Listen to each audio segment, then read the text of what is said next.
People ask us all the time, people say to us all the time, well, what do you have to play for? And I laugh at that question. We have a lot to play for. And so what I want to do is I want to get on the bus, okay, and I want to go over to the stadium and show you some of the things that maybe some of you guys have never seen and talk to you guys about the history of the program. This stadium wasn't always here, but originally the stadium was in the middle of campus. It was named after James Beaver, who was the president here of the university from 1906 to 1908.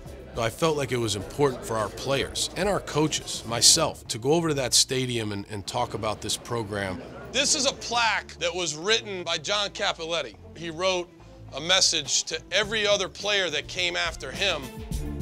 This is the Letterman's Lounge. We have about 1,100 members of this Letterman's organization. The band of brothers that played here before you come here before the games.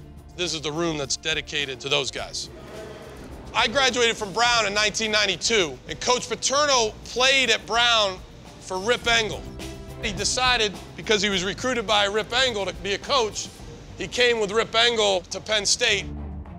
Wally Triplett was the first African-American to play pro football. And Triplett became the first African-American to play in the Cotton Bowl. That's where the saying, "We are Penn State," came from. This bowl says, you know, we can't have black players in this bowl, we ain't playing. And I think that says a lot in itself about the history of Penn State football.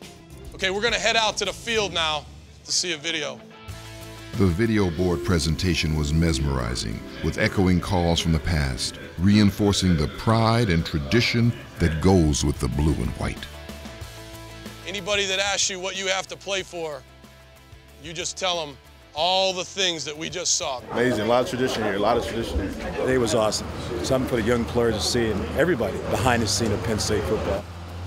I think when it comes to Penn State football, it's just, I thought it was an important night for all these guys to see that, to remind them of what they're playing for.